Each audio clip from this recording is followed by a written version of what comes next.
Good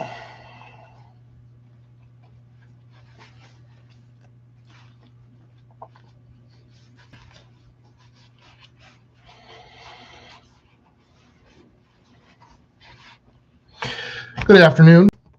We're looking at Psalm 63.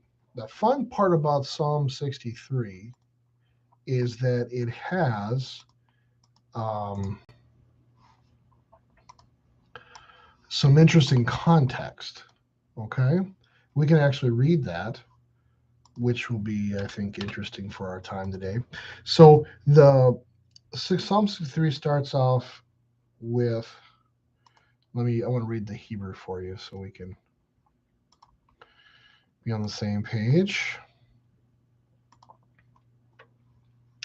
A Psalm of David, Be'yo, Sabi Mizmor La David, so a Psalm of David, Be'yoto Bemidbar Yehuda Elohim.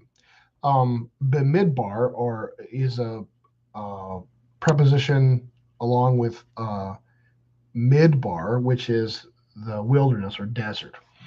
The word comes up a lot, and in some ways, in Israelite thinking, wilderness is everywhere that God isn't. So outside the camp is wilderness. When they're together, when they're in the Exodus wandering period, they would set up camp around the tabernacle. So at the edge of the camp then begins wilderness, right? So wilderness almost seems to be a place. The further you get away from God, perhaps, would be the more in the wilderness you become. This is talking about a specific wilderness, the wilderness of Judah, right? So during the time in the desert, or during the time of David, he is in the wilderness. This is probably the area south of Jerusalem. As you get to the southern border of Judah and the southern border of Israel, then you start running into wilderness areas. You get close to like the Dead Sea and a dry area. So that's probably where he is. Okay. Now let's we have a reference to this, and it is 2 Samuel 15 through 17. These are chapters. So we will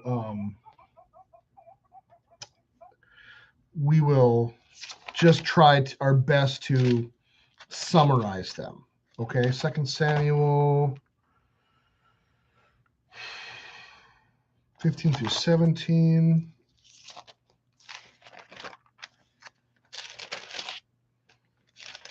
So this is during the Absalom uprising, right? So chapter 15, starting with verse 13, that's when David flees Jerusalem. So he heads out of town. He heads, I believe, south into the wilderness south of Jerusalem, and he's hiding from Absalom when Absalom kind of takes control and takes power. So later in David's life, obviously, because Absalom is his son, he's old enough to be king. So what is David? Probably somewhere between like 40 and 60 years old, somewhere in that ballpark. He's an older adult. He's not probably necessarily in his prime anymore. Still a force to be reckoned with. So the entire nation kind of goes after Absalom because Absalom is promising them things that they want, like worshiping other gods and doing other detestable practices. So David is kind of, once again, because he's a person who passionately believes in God. He's not always righteous, right? But he has faith. He passionately trusts God, but he's not always faithful. I should say, not always righteous, like Bathsheba, other instances where he does evil. So we wouldn't look at David as like he's a type of Christ, but not because of his righteousness, probably more because of his faith, and his and his being king. Okay, so moving on here, my plan is to get through verses 1 through 4 today, and then do 5 through 11 next time. Okay, so let's start with the text. Elohim, Eli. Eli is a abbreviation for Elohim. So God, and then we have the preposition on the end here, El, and then E would be the preposition for me. So God, my God.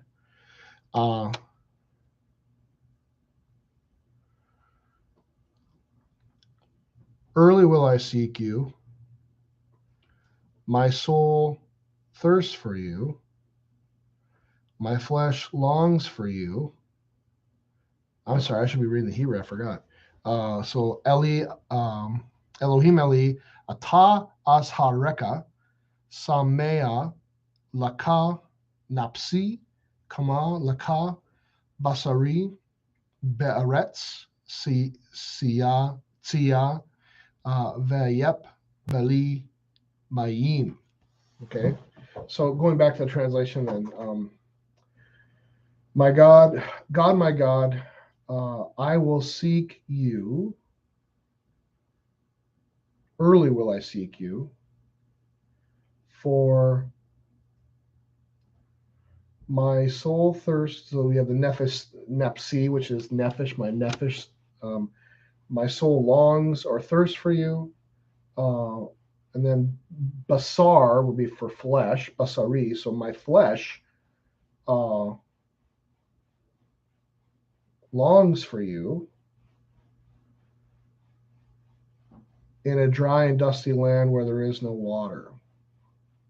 So maybe in English, it might even be better to put that part first, right? So something like, my God, God, my God, I'm in a dry and thirsty land where there is no water, and so my soul thirsts for you, my flesh longs for you. Let's have the ESV translated. Oh God, you are my God. Earnestly I seek you. My soul thirsts for you. I'm just getting a lot of phone calls here. Sorry. My soul thirsts for you. My flesh faints for you, as in a dry and weary land where there is no water. Okay, that probably makes a little more sense, that translation. So the first two parts of the verse, my soul thirsts, my flesh faints, he's making an analogy to something they could probably understand. You know, being in a dry and dusty land and being thirsty, being desperate for water. So my soul and flesh thirsts and desires you, right? Verse 2. Well, so let's talk a little bit about interpretation then. Right away, what we should always be, we should be asking questions of the psalm, because it's not prose. This would be a psalm of trust, and I want to just get that out and talk about that for a second. Okay, so we're going to I got to open up a file here real quick. I want to read off the Psalm of Trust definition. Again, remember the stuff we get. Who is it? It was Gunkel. The Gunkel forms are not. We don't think that they had these forms and wrote from them. What Gunkel is saying is that certain psalms seem to have these similar contents, so we can kind of categorize them, but we don't actually know what the original forms were or how they were used. These are just a way for us to classify them after the fact. And today we have a psalm of trust, and here are some of the typical details of a psalm of trust. I just got to find it.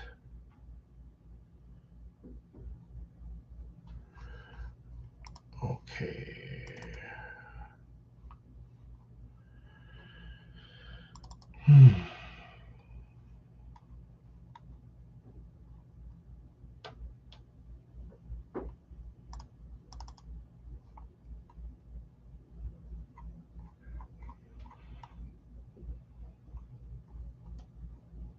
Here we go. Salvation history psalms recount in some way the story of God's creation of the people of Israel. More often, this includes an abbreviated version of the Exodus story, concluding with praise to God for his deliverance, or calling the people to respond in praise and faithfulness to God's grace. These tend to be more theologically reflective than other psalms, since they move to exhortation based on Israel's experience of God in her history. However, they can also call for praise that comes very close to Him. The Song of Trust are Todah psalms that move even closer to Him. There's still some sense of the immediate experience of God, yet they are usually focused more on reflective praise that is generalized in affirmations about God. They are experience generalized to trust. Okay. Um,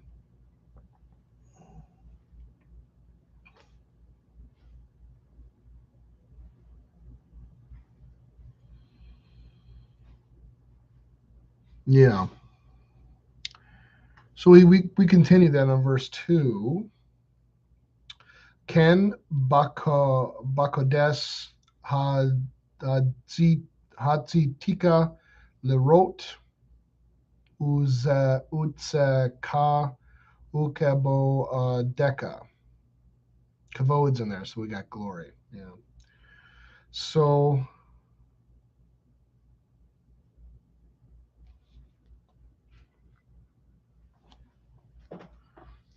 I have looked for you, or looked upon you in the sanctuary, to see your power and your glory. See your power, Utseka, strength.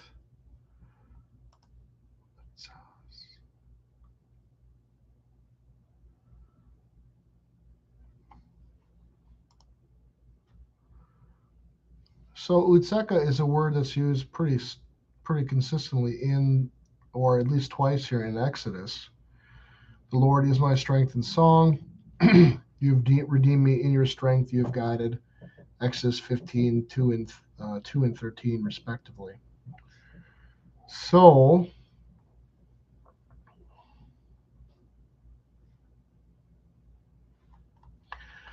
I wonder if what we can take from this is a strength word that has a history to it, because the second word, kavod, is a word that's very loaded with meaning, right? The kavod, this is where we get the Ichabod, kavod, glory of God in the temple, in the tabernacle, where the Ark of the Covenant was, and then the pillar of fire or pillar of smoke. Now, that doesn't just stop at the book of Exodus, but it actually continues. The pillar of fire and smoke rests upon the Ark of the Covenant, even when they're settled, when they're not moving in the Exodus. When they get to Shiloh to start, so in other words, even when the Ark is sedentary, God's kavod is there. God meets man there. He wants to be present in the tabernacle so that they know that He's with them, right? That's one of the things they ask. When Moses goes up on Mount Sinai, they don't see him for like 40 days. They ask, "Is the Lord amongst us or not? Is the Lord with us or not?" Because they don't know, because their representative, or their guy, he hasn't been around for a while. So God wants them to know that indeed He is with them, and if He dwells with them, then He is for them. A God doesn't dwell amongst you unless He's pro you, right? Unless He wants to be there. So it's just a good sign to them that they know that He loves them, that He wants to be with them. He wants them to be His people. He wants them to take Him as their God. These kinds of things. So this glory here has a lot of meaning, right? When you hear kavod, the very first thing you should think of: pillar of fire, pillar of cloud in the Exodus, and also dwelling over the tabernacle. When does it leave? The glory of the Lord leaves the temple shortly before the exile, and then never returns until Christ comes and comes to the temple as a child. So what is David saying? He's gazed upon the beauty of the Lord. So I think it's a location problem. David's been in the sanctuary and seen the kavod, glory of God, and now that he's been chased from Jerusalem and he's in the desert, he can't see that beautiful glory. It's like someone has pushed David out of his church, and he can't go and see the sacrament. He can't go and hear the gospel. He can't sing the hymns. It's like he's been barred from his home or his conduit to God, and now because of that he feels dried up and cut off, right? It, I don't. Doesn't it seem like something we can identify with in terms of that with the pandemic? You know, there were so many people. You know, we were watching online and doing that whole thing, but there were some folks who just really struggled with being cut off from the physical place of the church. You know, that they couldn't go there, they couldn't be there. It was very hard on them. And I think we can see it in David too, that he wants to be near the Lord. He wants to be in His presence, and I think in a way then experience His love. Lack of a better word, I hate the word experience because it can be so touchy feely, but you know, David's receiving God's gifts when he's in God's presence, which is the same thing for us today. And all he wants is to be in God's presence to receive God's gifts. And he can't, so he feels dry and dusty and like he's in a wilderness. Verse 4. Cain, Abareka, Behayai, Behaye, I think Behaye is it. Besimka, Esa, Kaple.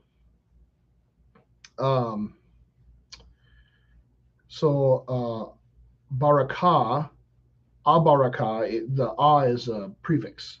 So the barakah is to bless. You can probably recognize that. Barak, and you know, there are other derivations of it, but yeah, this is so. Thus I will bless you while I live.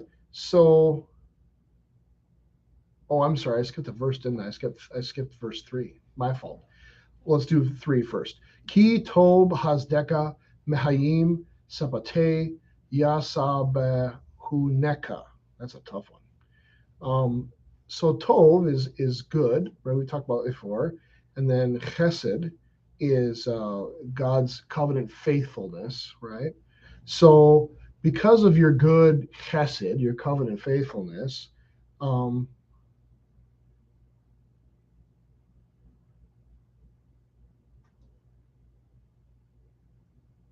okay, I'm sorry, I didn't do that quite right. It would be actually this. So he has Hayim, or actually it's Mehayim. You probably heard that L'chaim, to life. You've probably heard that like in Fiddler on the Roof and other places, right? So Mehayim, this is then or more than life, right? So he's saying your Hesed, your covenant faithfulness is better than being alive. It's better than life. It's better than anything, right? And then so verse 3 starts with because your chesed is better than life, my lips shall praise you, right? We have pay here, so sepate, pay is my lips. My lips will praise you. And what is the root word for? I think it's Shabbat here. Is the root word here? Yeah, no, Shabbat. To soothe or still, it's not Shabbat. Excuse me. Different words. So Shabbat would be a T sound. Shabbat is a sound, and they're actually different words then. This means to soothe or still, right? So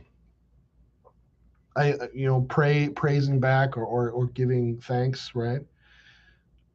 So what's David's situation? Well, we're lucky we know from history here exactly what's going on. But if we just had the psalm, we would understand from the very beginning that something's wrong because he's dry and dusty, right? He's in a situation where he can't be, for lack of a better word, not dusty and not dry, right? So he's in a situation where he is dry and he's dusty. His soul longs for the Lord. Even if we didn't know the context, we know that something's wrong where he can't either get to church or there's some kind of physical ailment or spiritual or political that's causing an inability for David to feel not dusty, not dry. I want to say wet, but that sounds silly. Not dusty, not dry. And then he recounts, history, right? I've looked on your glory in the sanctuary. When I was able to go to the sanctuary, I saw your kavod, your glory and your power, and it was wonderful, right? And somehow, even amongst all your glory and power, your loving kindness. And these are different things. So glory, power, and then he gets to loving. In other words, glory and power is what God is, but his chesed faithfulness, his covenant faithfulness, is what he does for me. So we're kind of going from big to more personal or subjective, like not subjective in terms of what's being done, but just like subjective. It's for me as opposed to the for the whole world. So better is your chesed than life. So my lips shall praise you. So what I mean is he's in the midst of suffering. He's in the midst of difficulty. He's out in a dry, dusty land. He's without being able to see the glory of the Lord. And yet his lips praise God because God's chesed, his covenant faithfulness, is better than life. Right? Doesn't change. So then verse 4, which will be our last verse for today. Cain abareka behayai besimka esa kap play. So thus abareka, I will bless you while I live. Now this is an interesting thing. We've actually talked about this in like doxology stuff, and I've talked about another couple Bible studies. Professor Kleinig talked about this in one of his presentations as well, about how does one bless the Lord, right? And basically in this context, when you bless the Lord, you're blessing him with his own word.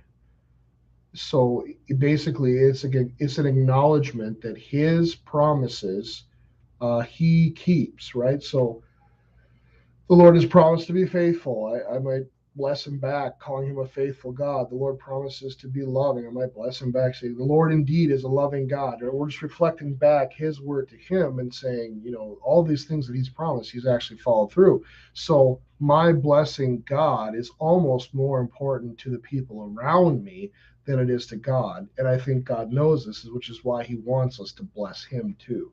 I mean, so what is blessing God? Could our hymns, when they focus on giving praise to God, which is not always the case. Sometimes our hymns talk about forgiveness, salvation. They're teaching us theologically, but there are times like the Te Deum and places like that where we literally praise God for his greatness, his majesty, his goodness, his chesed love, his mercy, his compassion.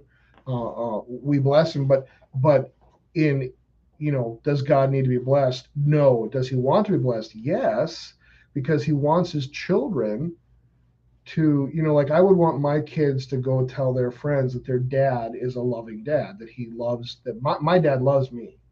My dad's strong, right? My dad takes care of me. Of course, any dad's going to want their kids to say it. Thus, the same thing is true of our God. He wants us to tell anyone else who will listen, my Father is a merciful Father. He is a loving Father. He is a gracious Father. He loves me with an abounding, steadfast love, right? So this is how we would bless him. We would reflect back to him and to the world the good things that he's done for us. There's no inherent power for us to be able to kind of make God more than he already is. That's not what's happening here. Now we would understand God blessing us as God tangibly giving us something, but not the other way around. So thus I will bless you. I mean, you could even say, and I would imagine that maybe some of your translations actually even say this, praise you. Thus I will praise you, right? And then we have lift up, aseh, besimka, your name. No, in your name, because the beith, the preposition, in your name I will lift up my hands. And so lifting up holy hands here would be the idea of a Hebrew understanding of prayer would be to lift up hands. We see this in the Gospels when Jesus talks about the Pharisees that go into the marketplace and they lift up their hands and they pray out loud, right? This is a normal posture for prayer in Hebrew understanding. So when you talk about lift up your hands, you're saying, and I think maybe this is not a private prayer. This is probably a public prayer. In your name, I will lift up my hands, which is interesting when you compare the Pharisees' prayer, because the Pharisees says, Thank God I'm not like these other men. And David's suggesting to lift up holy hands and pray in your name, right?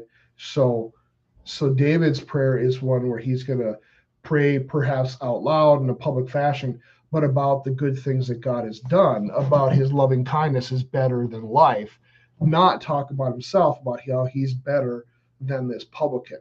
You see? So in one context, a public prayer is a good thing. In another context, it's not. So there we are, verse 4. We're going to close there for today, a little short Bible study. We'll pick up the next part next week, and I hope you have a nice lunchtime. God bless you the rest of your week and your weekend.